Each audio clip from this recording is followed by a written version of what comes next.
Nyanyi dulu dong. Aduh takut banget deh. Jadi lucu nih, aku tuh nggak tahu kalau Mahal ini tuh sebenarnya adalah penyanyi. Ibu tuh bodoh ya, nggak tahu loh kalau anaknya tuh penyanyi. Setiap dia denger nyanyi, "Kok nih anak suaranya bagus ya?" Gitu. Aku, "Emang Ibu nggak tahu kalau dia penyanyi?" "Hah, masa? Lihat aja," katanya gitu, "di Spotify." "Masa?" Beneran. Mahal ini udah kuat, tapi lagunya dia bikin nangis satu dunia.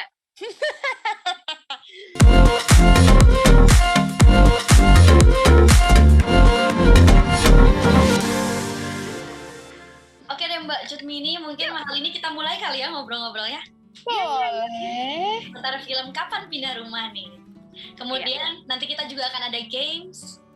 Habis itu, jadi perkenalkan sebelumnya namaku Kirei, Mahal ini ataupun Mbak Cutmini. Dan hari ini kita bakal ngobrol seputar film Kapan Pindah Rumah. Oke? Oke. Oke deh. Oke nih, kira ada beberapa pertanyaan nih seputar film ini. Konsep film pindah rumah, Kapan Pindah Rumah ini menarik nih. Jadi ada seorang ibu yang terus berusaha mungkin ya, terus tersenyum bahagia meski terluka. Terus dia berusaha untuk keluarganya. Atau mungkin boleh deh diceritain Kapan Pindah Rumah ini tentang apa sih Mbak? Ataupun Mahal ini ceritanya itu tentang apa sih? Mungkin Ibu. Dasar. Oke, sedikit cerita mengenai Kapan Pindah Rumah. Sebenarnya nggak tahu kapan kita pindah rumah ya. Kapan Pindah Rumah ini ceritanya sungguh unik, di mana ada seorang ibu yang sangat posesif sekali terhadap anak-anaknya. Dia takut sekali kehilangan anak-anaknya. Jadi siapapun yang mau keluar rumah, ibunya tuh mulai marah-marah, uring-uringan, nggak ketungguhan gitu. Sementara anak-anak ini anak-anak yang sudah berumah tangga, mereka juga harusnya mempunyai kehidupan sendiri gitu. Tapi di saat ibu ini ditinggal oleh suaminya, jadi dia merasa jangan pernah ada yang meninggalkan saya lagi. Posesif sekali gitu. Jadi anak-anak cucu tuh harus ada di dekat ibu gitu, nggak boleh jauh-jauh gitu. Sampai ditakut-takutin gitu. Nanti gimana anak kamu apa-apa gitu. Padahal anak ya namanya juga anak-anak sudah berumah tangga, mereka ingin mencoba hidup berumah tangga dengan sendirinya gitu kan, tanpa ada orang lain selain keluarga kecilnya gitu. Seperti itu sih ringkas ceritanya. Jadi sang ibu ini nggak mau kehilangan untuk kedua kalinya ya Mbak ya? Nggak mau kehilangan, nggak mau kesepian, ya begitulah. Posesif banget lah. Sangat. Untung ada si Bontot. Siapa tuh si Bontot? Si Bontot yang pintar nyanyi. Kalau Kapan Pindah Rumah ini bentuknya series atau film Mbak? Atau Mahal ini? Pengennya sih series ya, cuman Falcon tuh ngasihnya ya film, hanya diklik gitu. Kita kode aja Bu, siapa tahu berlanjut ya nge-zip. Oh iya benar hari Jumat lagi hujan lagi, Allah. Jadi Allah. Karena film ini.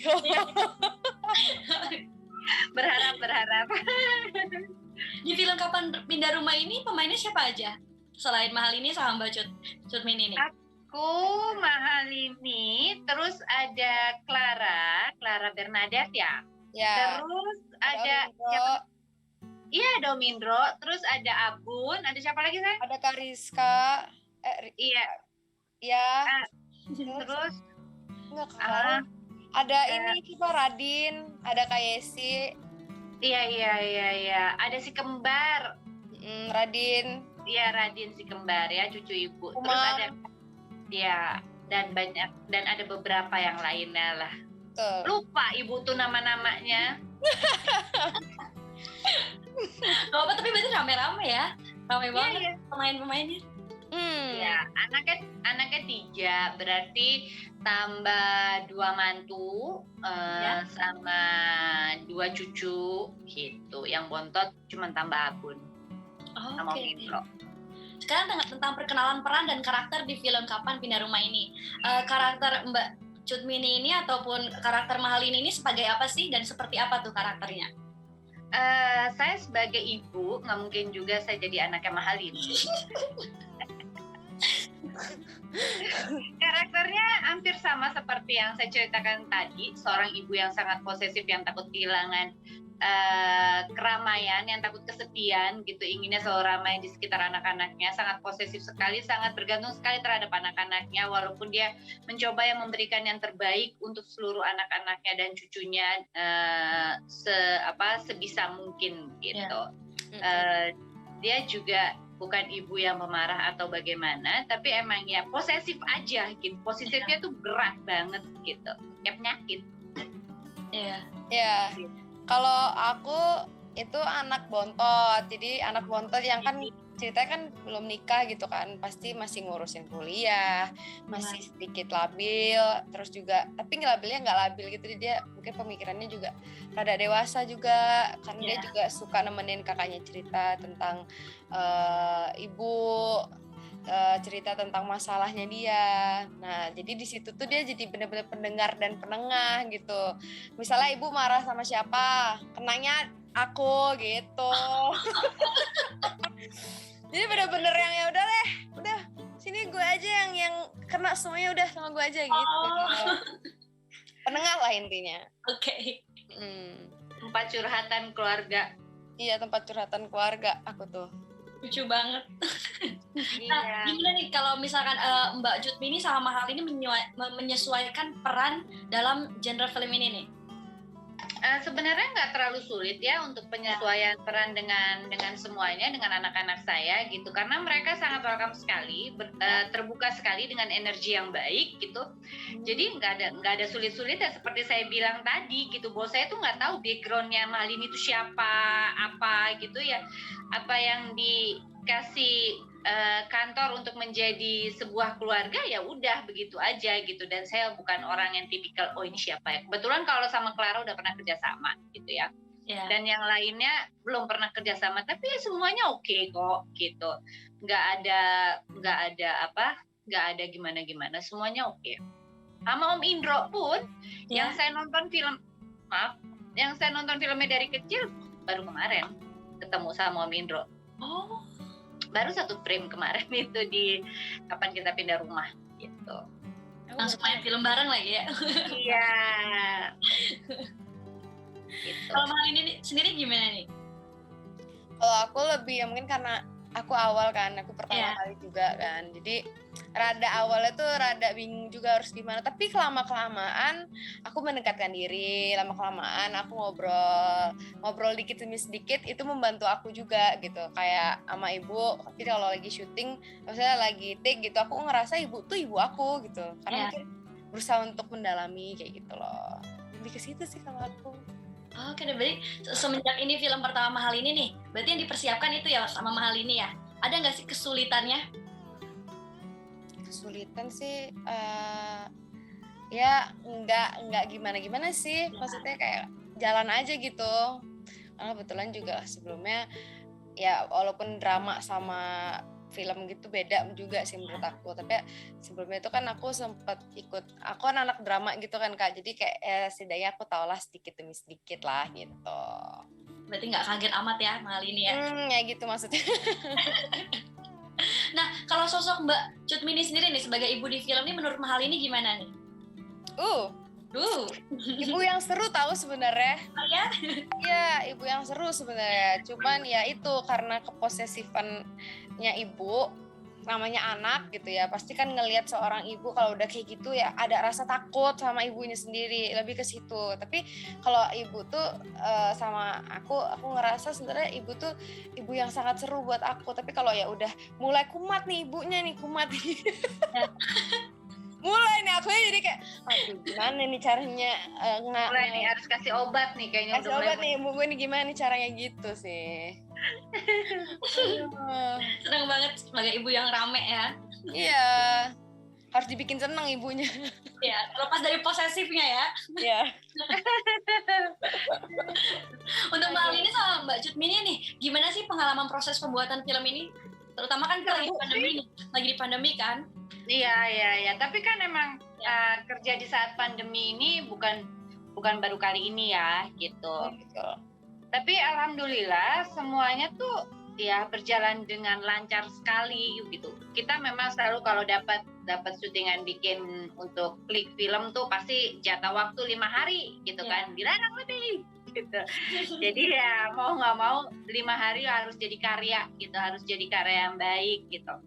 Tapi di saat itu kan kita juga sebelumnya udah ada persiapan sendiri ya, kita juga dari reading segala macam gitu. Kerja di saat pandemi ya emang kita juga harus kerja, jadi ya semuanya lancar-lancar aja sih, nggak ada, alhamdulillah nggak ada kendala gitu. Semuanya mengikuti prokesnya gitu, semua pada pakai masker gitu, krunya juga semuanya bersih, rapi gitu, pada pakai masker. Film itu juga kita swab ya Bu? Gitu, kita swab juga gitu kan. Terus ya udah sih, lancar ya, nggak ada apa-apa ya kita swab, terus kita habis take kita juga semprot semuanya. Iya. Lancar, tetap jalan ya. makanan juga lancar semuanya. Lancar banget makan. Prokes tetap jalan, semua lancar ya Mbak atau hal ini ya. Emang proses syutingnya berarti 5 hari ya Mbak? Marit, Mari. Bukan Bu. 5 hari. 5 hari ya? Mbak kaget? Saya juga kaget. 5 hari kayaknya. 5 hari ya, Cah? 5 hari lah. 5 hari, iya benar. Aku 6 ya? Aku 6 Bu. Masa? Kamu nyanyi sama Tiwi 5 hari. Kamu nyanyi sama Tiwi sehari? Enggak. 5, nak. 5. Oh, 6. 6. Oh, berarti Iya, 6. Ya udah nambah sehari lah. 6. ya? Lupa Ibu ya, pokoknya gitu deh, antara 5 sama 6, pokoknya cuma segitu aja. Ya segitu aja. Nah, untuk Mahal ini apa nih yang paling berkesan atau tidak terlupakan selama syuting? Kalau aku part terakhir sih. Part terakhir. Oke. Tonton makanya. Oke, kalau misalnya untuk Mbak Cut Mini? Semuanya saya tuh nggak pernah membagikan part ya dalam saya bekerja gitu, karena semuanya itu menurut saya proses dalam syuting itu menyenangkan gitu. Jadi part yang menyenangkan adalah di saat saya bekerja gitu loh, bertemu dengan anak-anak yang baru, lingkungan yang baru, sutradara yang baru, mendapatkan ilmu yang baru, itu sih yang bikin saya lebih senang gitu. Kalau di saat syuting saya semuanya bagi saya ya tidak terlupakan lah gitu. Ya. Atau mungkin jadi satu kesatuan part justru seluruh selama film itu ya Mbak ya? Iya. Keren banget nih. Nah sekarang kita mau tanya tentang kesan cerita melalui masing-masing karakter nih. Mungkin boleh dari Mahal ini dulu. Kesan cerita. Ceritanya nih, melalui karakter Mahal ini di film ini. Sebagai anak bontot. Gak tau ya, aku tuh lebih ngerasa cerita film ini itu bener-bener di diri aku banget gitu. Karena kebetulan aku kan habis kehilangan mamah juga kan gitu. Jadi aku ngerasa dari aku pribadi ya, bener-bener yang aku kerasa gitu. Ibu tuh ibu aku. Beneran, jadi waktu itu gitu Bu. Jadi aku ngerasa kayak aku punya ibu lagi gitu, karena waktu itu aku habis benar-benar yang habis kehilangan banget gitu. Jadi aku di situ aku ngerasa pas banget di film aku kayak gitu, terus aku juga seperti itu, aku juga di real aku anak bontot juga, terkadang aku juga menjadi penengah juga di rumah gitu. Nah saat itu pun mamaku sudah tidak ada, misalnya mama asliku sudah tidak ada. Jadi di saat itu aku yang sangat amat bikin aku berkesan syuting pada saat itu ya ibu. Karena aku ngerasa aku punya ibu lagi pada saat itu, dan itu benar-benar aku merasa ibu gitu loh, seorang ibu ada di sini gitu. Masya Allah, kamu boleh kok nganggap aku ibu selamanya, kamu boleh. Boleh, gratis. Kalau kita temu kamu mau peluk-peluk, aku juga boleh. Ibu mau megang aku jadi sosok ibu. Udah, Mali nih jangan nangis. Aku nggak nangis. Aku nggak nangis. Aku nggak nangis, cuma ngembeng. Oke, mungkin sekarang ke Mbak Cut Mini langsung deh. Apa tadi pertanyaannya? Apa nih pesan melalui karakter Mbak Cut Mini sebagai ibu nih di film ini? Iya, kesan saya tuh anak-anak itu mempunyai karakter yang sangat lucu-lucu ya gitu. Iya. Karakter mereka itu 3 yang sangat berbeda gitu. Pasti ibu tuh ada yang sayang banget dengan satu anak yang kelewatan gitu. Betul. Sampai berusaha menyakiti diri sendiri supaya untuk tidak kehilangan anak itu segitu. Tapi ya mau nggak mau anak itu pun akhirnya harus keluar dari rumah gitu. Yang kasihan nomor 2 yang selalu ditentang, yang selalu dimarahin, Clara yang diperankan oleh Clara gitu. Sementara si Bontot juga aduh gimana ya gitu, aduh ibu gue nih gitu, keadaannya begini banget sih gitu. Tapi setiap anak itu karakternya memang beda-beda. Mereka itu memainkannya sangat baik. Dalam arti mereka porsinya itu kayak sepertinya, karena kita sekarang lagi berdua dengan Mahalini ya. Mahalini tuh menempatkan dirinya bagus sekali sebagai anak bontot gitu. Di saat kita lagi syuting berdua gitu, dia yang emang benar kata Mahalini, dia menganggap saya sebagai ibu gitu. Karena saya setiap syuting juga selalu menganggap anak-anak yang ada di dalam set itu adalah anak saya gitu.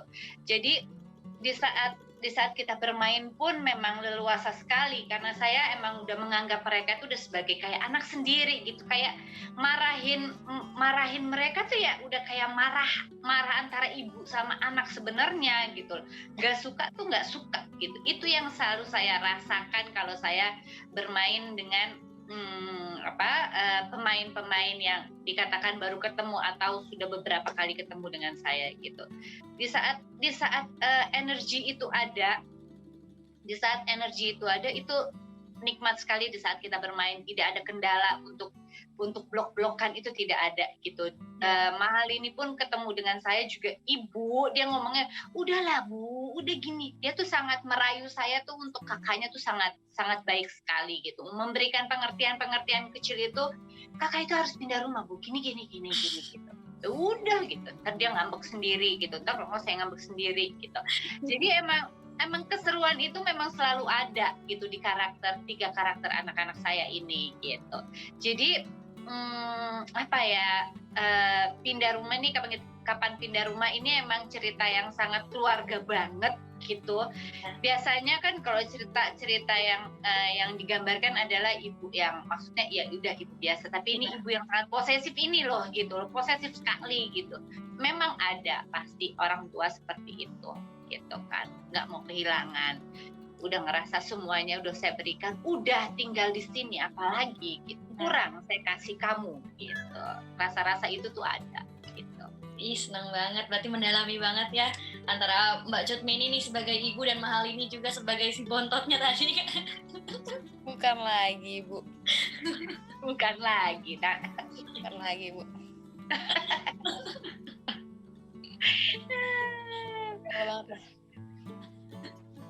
Jadi mungkin boleh dong diinformasiin nih, kapan pindah rumah ini tayangnya di mana dan bisa ditonton di mana? Dan kapan dan bisa ditonton di mana nih? Oke, jadi kapan pindah rumah ini insya Allah akan tayang 17 Desember 2021 hanya di Klik Film. Saya pengennya di bioskop, tapi untuk kali ini di Klik dulu kali ya. Ya, mungkin habis itu ya Bu, kita ya Bu ya. Amin. Oh iya. Amin. Berarti 1 minggu lagi pas banget ya. Minggu lagi. Ya, benar. Oh ya, mungkin ada satu yang saya ingin berterima kasih juga sama sutradara saya, Mas Herwin. Ini kali pertama saya bekerja sama dengan Mas Herwin, dan Mas Herwin sebenarnya yang canggih banget untuk menjaga per karakter para pemain ini gitu. Kurang lebihnya itu diasah di dalam set gitu. Jadi emang benar-benar kita ini semua pemain tuh dilihat satu persatu gitu, tidak dilepas begitu aja gitu. Siapapun itu gitu. Entah saya, entah Om Indro, entah anak-anak gitu, semua tuh dijaga per karakter. Makasih Mas Herwin. Ayo kita kerja lagi. Mas Herwin. Keren banget nih. Nah, untuk Mahalini sama Mbak Cut ada project berikutnya, udah ada apa lagi nih? Dari Falcon sih belum ya. Ya tolong lagi nggak sih? Atau mungkin ini akan jadi series justru. Amin. Kita aminin aja ya, nggak tahu. Pindah rumah. pindah rumah berikutnya. Iya. Ya. Amin. Nah kalau untuk Mahal ini, kalau iya nih, kalau misalnya ada film lagi, dia pengen genre seperti apa sih di film berikutnya? Atau mungkin ada keinginan ingin main sama siapa gitu? Kemarin udah sempet kan habis pindah rumah sama Falcon juga sih. Cuma udah ada nih, aku tuh dulu punya wish main sama seseorang, kan karena kemarin sudah terwujud, jadi tidak bisa disebutkan, kan terbongkar filmnya. Iya, nanti ya mungkin next. Ibu cari tahu ya, ibu cari tahu loh. Ih, ibu, tumben ibu cari tahu. Oh iya tumben cari tahu Cak. Nanti cari tahu kan. Gitu. Mungkin tayang juga tahun depan sih. Nah begitu. Kalau aku pengen film, pengen yang bener-bener romance gitu sih. Yang romance, yang bener-bener romance banget. Gak tau kenapa, pengen aja. Oh ya, oke, biar bisa bikin soundtracknya sendiri ya. Iya, nah betul. Yang ini juga soundtrack aku ini di Falcon juga yang Mohon Restu Ibu. Semoga lancar ya Mahal ini. Amin, terima Dan Mbak kasih. juga semoga lancar. Iya, terima Di kasih, Bandung. amin. Meskipun hujan terus ya Mbak. Gak apa-apa lah, hujan berkah, udah mau diapain lagi, emang udah bulannya. Terima kasih sudah menonton video ini. Jangan lupa subscribe dan aktifkan lonceng notifikasi supaya kamu nggak ketinggalan video terbaru dari Grid.